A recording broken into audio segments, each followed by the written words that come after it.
Last series with him.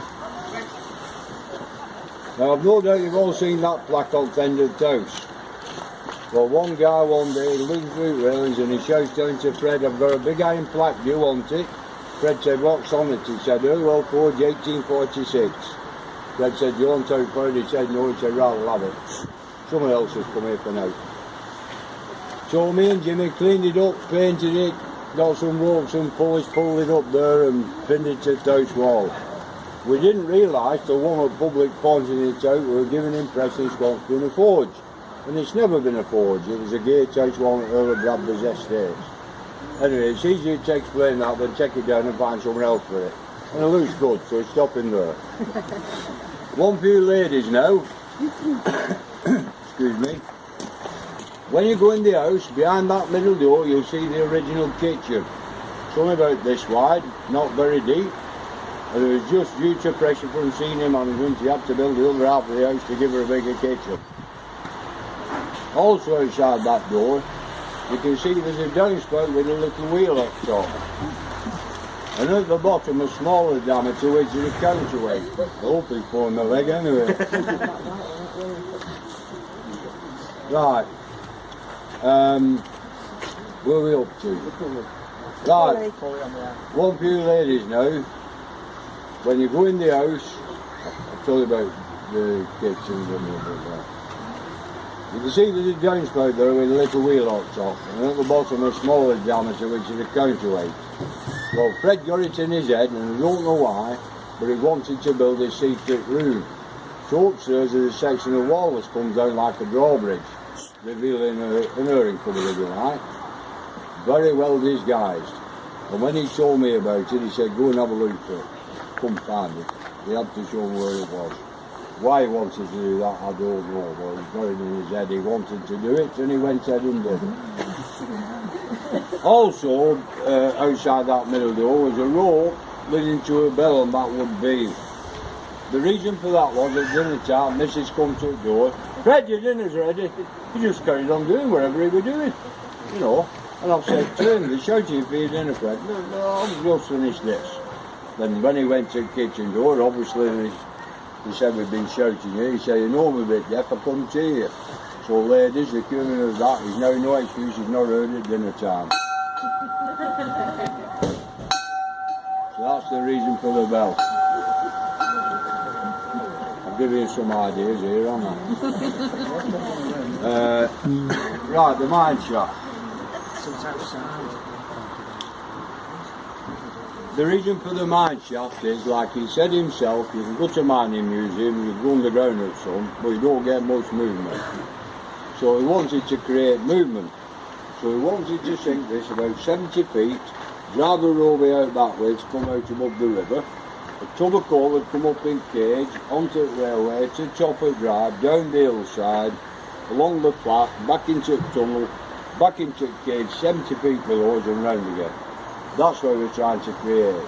Myself and a couple of those were ex-miners, so we've done all this before, so that wasn't a problem. While we were sinking it, we had a visit from 2 ex-mine managers, an ex-mining engineer, coal rescue station visited twice. Unofficial. They were just curious to see what was happening at this guy's house, who was sinking a pit shaft outside the kitchen door. And they were quite happy how we were going about things. You can appreciate the last thing we wanted here was an accident. They'd have shut us down. So like it or not, we had to work as safe as we possibly could. So it has a signalling system. Doesn't always work, but sometimes it makes a liar out of it.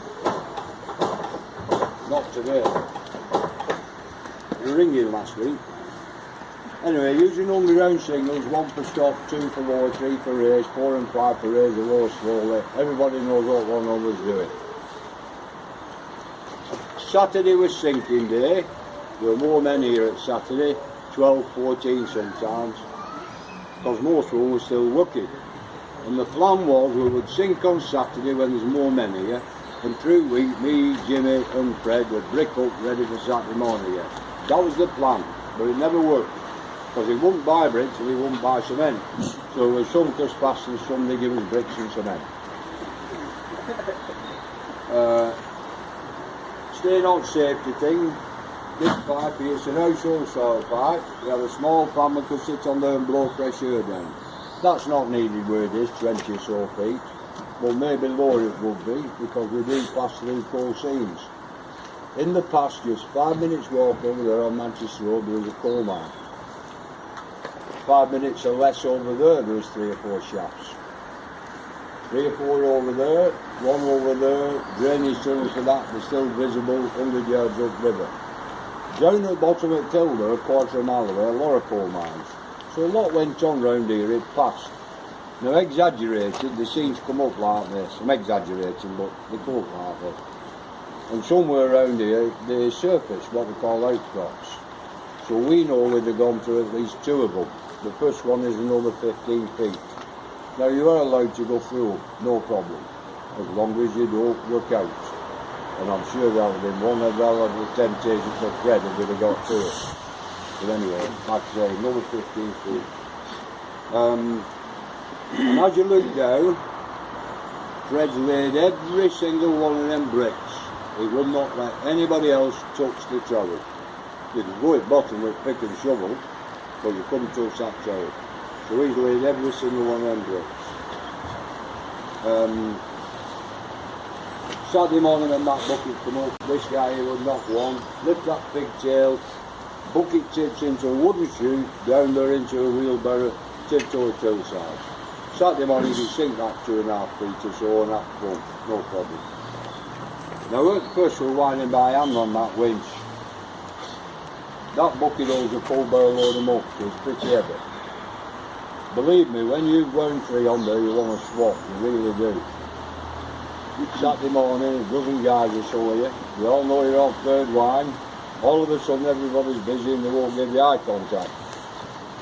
And because of that banter between lads, they should have done 3. I run it last week, it's not my turn this week. Fred said, right, we'll put it on steam. The steam engine, it's an ex-NCB haulage engine, given us by a teacher. I don't know what a teacher's doing one of them, but that's where it comes from. Come out like everything else. But before we could put it on steam, you see the other side up there like that, well it came like that, partly along the winding shed. So we had to get, cut the little side and get away, get a good foundation down, build 2 6-foot plinths, with no stone to the plinths. So a couple of guys, they worked at the local park, they used to call every couple of weeks for a brew and a chat basically. Fred said, have you got any stones for these plinths? They give us those. They're no good for plinths. 2 wobbly, different lengths. They were ideal here to complement this old head here, so we use them here. We're still nothing for plinths. And we're going out one morning, Land Rover. I called it death trap. Because it weren't steam, he didn't want to know. Wouldn't touch it, fall into bits. If you got in an old window fell it goes. There was all the petrol tanks with that button garage full up and then all we get back for it's empty again. V8 engine in it. Getting it up there, you start to move and it feels and sounds like aircraft. Then the runway, full thrust, ready to lift. Only doing 5 miles an hour. Didn't want to know. Anyway, we're going past Farmwood Town Hall, a couple of miles over there. And they're relaying all the curb zones across front of Town Hall. So Fred said, hey, he said, you'll ask foreman if we can have the whole curb zone. So if I'm foreman, and Fred said, with 2 6-foot plinths to go, can we have the old curb zone? He said, no, he can't. The lifted and they've gone. Take them. And when we get down there, I'll point them out, you'll see they're all brand new. They was all laid out across front of Town Hall, ready to concrete it in, to bloody give them Fred. And they didn't come back for them. And a couple of days later, I was talking to a group, and I said, I don't know how foreman went on, and a chap over here busted out laughing, he said, I do, he got a bloody good royalty. But they didn't come back for him, and he still works for them, so everybody's happy. At the end of this road, you'll see there's 4 steel bars run off. At the end of them steel bars, there's a circular piece of angle iron. That's called a bricking ring.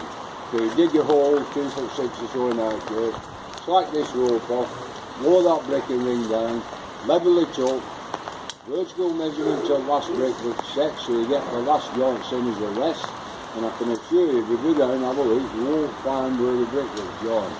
I've looked for it, I can't find it, when I've done the bloody thing. Very precise on that virtual measurement. And then you brick off that ring. Now when you get a couple of rows round, underneath that chain and that chain, you leave a brick out. Because at the end of these chains there's a big flat hoop. Completes all your brickwork. Slack one of these off, extend the chain down, put the flat hoop, lift the brick out and check the tension. Same with that one. You're not trying to lift anything. It's basically just a bit of extra safety for whoever's down there, usually me. But when you slack that off again to load a bricking ring, the bricks don't collapse around your legs. So it's just a bit of extra safety. And it works. This piece of equipment here, this comes from Fletcher Colliery near Nottingham. Well worth a visit if you get near there. Like all these places, a small band of men and women who are sewing everything. They have 2 winding engines, winding houses and associated pit-top buildings in Dublin. I know one engine is running, possibly the second one's running now. Have we best go elsewhere? I'm alright. Keep going. I know you're alright. Right, alright. Well anyway, that comes from Fletcher Colliery. I went with Fred on one of his theatre trips. And we're going down this road and you can see a headgear on the right hand side. And Fred said, let's go in there and see what's going on. Now it's just a coincidence that it was the day they're having the Christmas party. So I don't need to tell you nothing about that, you know what I'm for. But while we were there, they took us round site and told us all the future plans, etc. And we came across 4 or 5 of these detachments, full-size ones, which were very heavy, big piece of equipment. And Fred said we could do one of them, but we only want a miniature for this miniature headgear. They had 2, and they give us one. So that comes from Fletcher Colliery. Now it's a very important piece of equipment, that. Painted by Mr. Ormrod in 1868.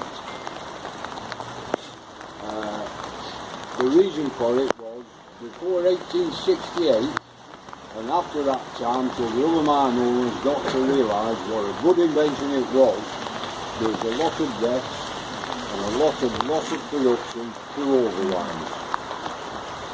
Not as many safety devices in them days. You could have a schoolboy driver's engine, long hours, little money, occasionally he nodded off and he doesn't slow cages down. You know, not always his fault, they did happen. So, cages coming up now at full speed, doesn't slow down, straight past here. Now you can imagine all the disruption that would cause. You know, it'll not stall winding engine, it'll pull what's left of that cage into the winding engine. A lot of disruption. If the riding men, they're not going to survive, as simple as that. Now, coal owners in them days, they're not bothered about losing a few guys, but they were bothered about coal production. So that was invented, and how it works, up there there should be a round piece of hollow metal called a bell. It's gone past here at full speed now. All that passes through the bell, squeezes them, puts that in and releases that cage. The rope carries on, does a bit of damage, but nothing like the damage it would do pulling a loaded cage. The cage is caught in that bell. So the riding men, you definitely wet your pants, that's for sure. Badly shot, badly bruised, but you survive. One problem with this invention is the fact that you need to be on this side of the line, because if you're on the side going down, you won't survive, you've had it, simple as that. Fletcher Colliery where I worked for many years, in 1931, and I don't remember it for anybody asks. Somebody asked me one day. Anyway, in 1931, October I think it was, we caught 20 men up there, much higher than this, but other 20 going down, they've had it, they're not going to survive. One man survived down there, only because they landed in a lodge of water, and he was able to get the gate up and get out. So good invention, but you need to be on this side of the line.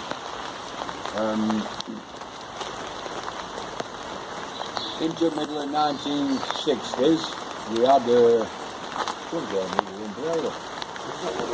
We've got one there, not going up. Into the middle of 1960s, we had a working foreman on outskirts of Bolton. One of the head frames was made of timber. There was about 3 lectures rigging earlier, and various other persons come to the family out wooden headgear. And Fred went along towards mine through the shaft with the intention of bringing everything back here. The wood was packed and sell by there, so as you can see, we built his own with telegraph poles and square timbers. So he just brought on metalwork to both back, and the day 1879, he just copied what he'd been looking at.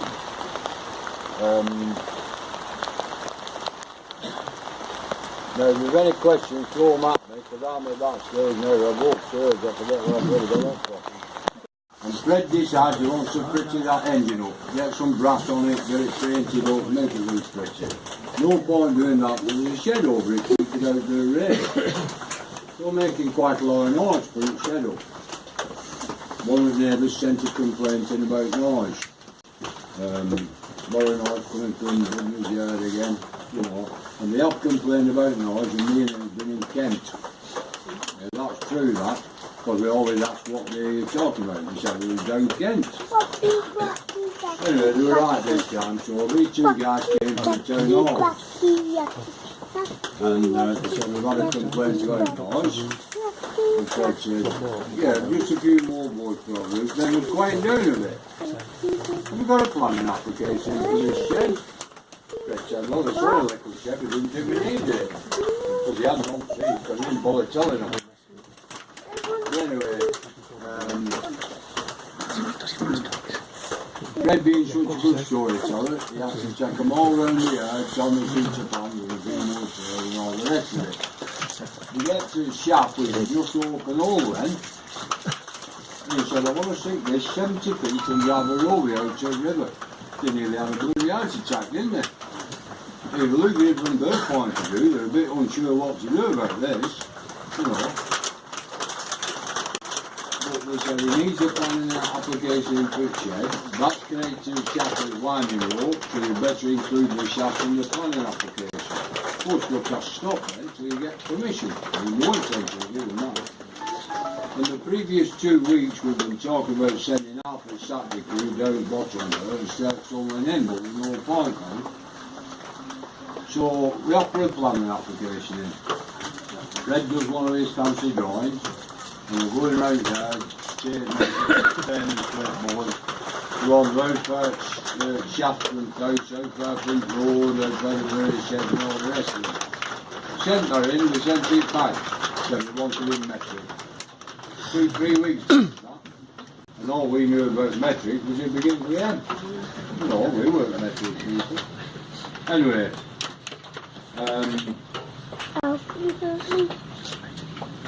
so we have put a planning application in, and we're on drive, nice sunny day, we're on drive with both dead sticks. Fred's looking at clipboard, Ian has looked after the boiler sick over a cup of tea, and Fred said, right, I want one more measurement. I said, what's that?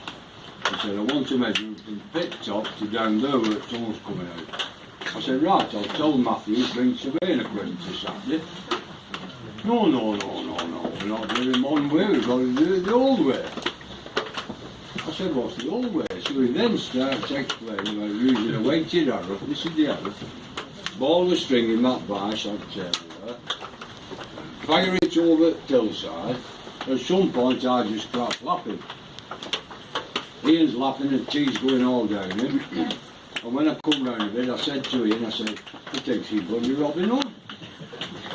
Anyway, the idea is, we stood up edge, there was no fence then, dirt floor, we stood up edge, fire this arrow over a branch at loose level with pit top, that goes down in valley, that guy down there shouts right, I've got it, we put a white marker on here, shout down full steady till white marker lines up with Jimmy who had a builder's plank and a spirit level at pit top. Jimmy shouts stop, we shout down stop, tie a knot in it, we cover the locks, and from the knot to the marker is your height. Would you believe on Saturday when Matthew came with surveying equipment there was only 6 inches in it? pretty accurate. And I said 6 inch, well a string stretches a bit, doesn't it? Well, it doesn't it? Pretty accurate. A couple of things I think they should have highlighted. As we stood on pegs there and Fred's pulling back off boards, humming with him till overture. And the other one is, there's a branch there, it's only that thick. We cut it off. It was coming this way with a few bits on. One of the arrows hit the branch, came back and it sticks in ground between us. So it's on the film, you can see it. But why they've not zoomed in, then everybody see it first time, I don't know. But it's there. Like I said, why they've not zoomed in, I don't know, but I don't make films. And since then, we've tried to reenact this many, many times. And he's forgotten again now, but he should walk in with an arrow stuck his head. But he's forgotten. And we've added that. Right. Well, I've spent my life underground as a coal miner. My hobby from being a teenager was gardening. I was always a fanatic gardener, always had a large allotment. Another hobby of mine, being a miner, was exploring underground wherever possible. I had a couple of years up north with Northern Mines Society. On Saturdays, I would go with a group of about 12. The 12 was off from here at finish. And we'd go as far afield as Leeds, going underground wherever possible. Now, the Saturday group, they'd been digging some underground rollways out for 10 years. Downriver, a few miles downriver. A few miles downriver, this river makes 4 holes. And we'd been digging these out for 10 years and we were silted up to here when we went in. After 10 years you go in with your best suit on, come out just as clean. And we were uncovering stuff from Brindley's the great British engineer, and documenting that to get that information to mining museums. But council don't like doing anything like that, so when they found out, they threatened with prosecution and we went underground there again. So Saturday group now had a bit of a loose end. And at this time I was over at Rossendale Moors visiting a private coal mine. Only 4 men worked there, but it was a working coal mine. And as I parked my car, one pulled in front of me, this guy got out, and I said, I know that wall. And there was a chap who worked pretty close together in our mid-20s. By this time he's a publican. So obviously he said, come up to the pub and have a drink and a chat. Which, well, I'm talking to the landlord, but Fred walks in. And the landlord said, you know Fred, don't you? Because I don't live a mile and a half there. I said, no, not my thing. I weren't interested in architecture and dropping chimneys and steam engineering and all the rest of it. Fred was. Like I said, gardening was my thing. Anyway, Fred sat inside of me and kept telling his stories, and although I've no interest in the things that he was interested in, the way he tells it, you can listen and get interested. I tell you, the guy was infectious, he really was. So Fred rabbiting on for a while, and after a bit I said, I'm not doing it, I'm just going to a roof.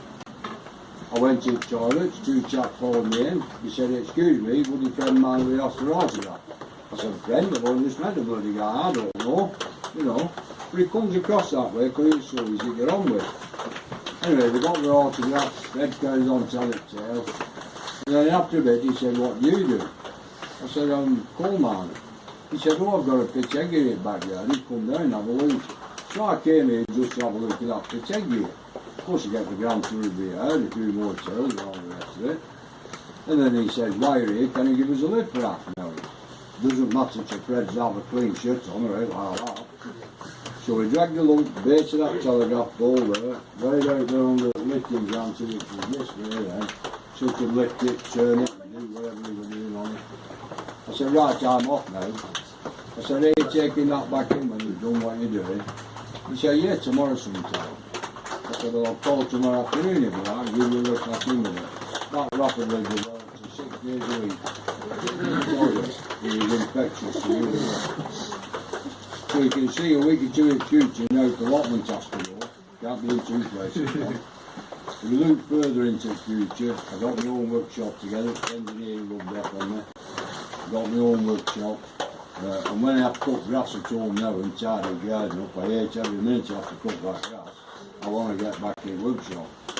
Since then I've built 2 ride-on steam locomotives, 3 battery locomotives. One I've got, I'm on with now, a 7-foot traction engine, all because Fred is tough and a bloody person. He really has. And I can't tell you how much I love that engineering. Not being an engineer, it's one hell of a learning curve, it really is. But I'm in a couple of railway clubs where engineers work. You don't have to ask. All the help and information is available. Look the help. And you would not believe the time I spend in that workshop. I've got a gun and she don't bother. Might be glad to take back of me, I don't know. Because you don't bother. There's a computer in there, TV, wireless, kettle, the most important thing, easy to. I spend a lot of time on it. All because of Fred. Changed my life upside down and inside out. For the best of them. Anyway, I'm coming here in Redland now. And as time moved on, there's always plenty of jobs here. I rung Alan up. Alan was an ex-miner who took the education route and became a mining museum curator. So he was team leader, like at Saturday. So I rung Alan up. I said, I'll not see you Saturday morning, Alan. I'm now going to Fred Dibnah, give him a lift. There's a Pachegi back there, you want to look. Of course, he's ex-miner, he's interested. He brought the other 12 and they all got roasting every Saturday. That's how we finished up with a big team here. And like I said, there was plenty going on. There was 4 trees in the garden had to come down, similar to what you see about the garden. There's 2 words so bad. Me and Jimmy, we looked at these DVDs with lumberjacks. We put a slot in it, 3 falls up, piece of cake, easy. But there were 2 down here, we couldn't do that, we just dropped some hot sheds. And Fred said, we'll go up there. I said, hey, there's nobody, I'm going up there. So Saturday morning, sitting on the boat and chair down there, walk up there, pull it to the top of the tree, put a branch at a time, lower it down, get rid of it, up and over. When you get to where trunk's getting a bit too thick, we had an extra long telegraph pole, we can stand up on guy ropes and take a couple of feet of trunk at a time. Eventually you get to the floor. We're also on with mine shaft. We're getting stuck into traction engine, which at that time was blocked on timbers there and slung on this motor. And going forward a bit more now, we're nearly finished with traction engine. And I came in one morning and Fred said, we're going to do a break off engine. I said, I'll not go, Fred, when you don't like me away at that. Listen to breath. He just carried on talking as though I'd never said him. And I came in one after and now started on another wonderful place we were. Baltic Wheel, Fourth Bridge, Hamilton Boat Lift, Middlesbrough Transporter Bridge, mines, quarries, railways. They let me drive a full-size steam engine. You know, wonderful. So I said, I'm not going to do it. That's the 4 times, not best pleased. We just carried on telling where we were going. Crop makers, copper spinners, road makers, you name it. But he must have said something to the director. Because David come in one morning, I was on that shore over there sawing some metal. David come in, he said, are you up for this trip out? I said, oh yeah, I said, but if I don't get Wendy's blessing, I'm not going on that Sunday. He said, I'll go and see you. I said, don't bloody do that, I can get trouble on my own. Don't need any help. Anyway, she gave a blessing of finish. And by this time, Fred's ill. And we know it's very serious. And because of the seriousness, the film people want to get us out and get this series started as soon as possible. Don't think bother film people. Fred wanted to do this more than anybody. He really did. Seriously, wanted to. But because of this rush to get out and get started, when we left here, the engine's not finished. There was no guards on it. And I said, I'm not happy to go in front of that gear again. Gear like that, going around with the rates and rocks, freeing from my toes. He said, don't worry about that, I'll sort that out. He passed me an inch-high piece of metal. He said, put it over against that, don't move your feet. He said, you'll be all right. It worked brilliantly. Steering chain's very slack. So we'd have it, watch that front wheel all the time. Least little bump, it was one way up to it. And David said to me one day, he said, is your arm sore now? Is you forever adjusted? I said, yes, I was preaching to David. He said, all this adjusting. I said, no, it's like bloody rain to people. And I'll tell you, the people, the greatest experience, really were. Wherever we went, we were treated like lions. Really wonderful. Another problem we had was maintaining steam pressure on the gradient, which we didn't get sorted till we got laid this way. So we'd go on gobblers rules out the boat and see if we get on flat at the top. I'm going up this day, and I'm watching this front wheel and adjusting chairs, and I just glanced at Fred. He's halfway down the pasture. I said, where do you get that from? He said, well, Mum run out cakes up across the road and give it there. I said, well, did he not tell him? There's two of us drive this problem. Now, you have to bear in mind, most of the time, we've sound equipment on, and they must have picked it up, and they must have gone to cake shop. Because we came back here, did some adjustments, morning after, we go past cake shop, this guy comes running across the road. Here, well, that day, 2 trays of flapjack. Tell you, the magic. And going on from there, we've actually started the series now. With a long gradient up front to us, we know we're not going to get what we should get that night. And at the top on the left hand side was a pub with a big car park. And Fred said, we'll see, landlord said we'll stay there tonight. Well, so we're chugging away up there, get 3/4 way up and run out of pressure. Me and him's talking that much, I get off, I forget to put the brake bolts on the railways. And he forgets to put the handbrake on properly. Now, the engine will stay there a bit, you know, until he gets fed up and listening to you sort of thing. So Fred's going around with his oil can, I'm going around wiping down, etc. And about 20 yards behind, a convertible car stops. This guy gets out, comes walking up. Hiya Fred, where are you going? You know, where have you been? Our old engine, all the usual spiel. There's 3 of us sat in there. And then the engine decides it's turning him up and starts to move backwards. I tell you, there's nothing wrong with that guy's reflexes. Nothing at all.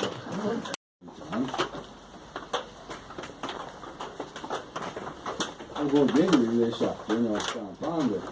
Oh, I see it. I should know it off by heart now, anyway. I should know it off by heart, but it's always sounds better than reading it. No, Fred was a very serious chap, and sometimes you have to line things up a bit. You know, you have to have that. So I found this flint on the top of it, brought it down here, found my cell hammer and a 6-inch nail, and when he was looking towards me, I pretended I was nailing it on the telegraph pole. And he shouted, so what's that? I said, come and read it. And it reads, we the willing, led by the unknowing, are doing the impossible for the ungrateful. We've done so much for so long with so little, we're now qualified to do anything with nothing. So he reads it, and then I got the usual bugger off. Another, when he came out at Palaces, where's MDE? We're parked up in Burlington Bank, you'll see Irish Guards. As we arrived, soldiers there marching up and down, bands going, the works, you know. And I said to Fred, I said, we didn't need to do this work, right? So we're parked up here.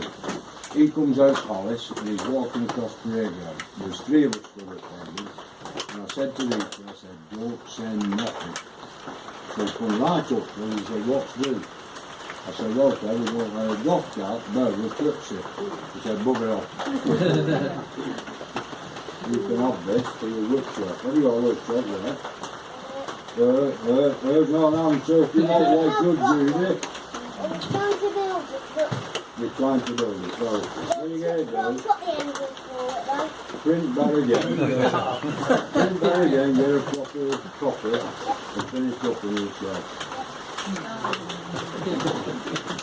Now, you think I can talk with Lee Buddy's Right, thanks for listening. Lovely. Yeah, thank you.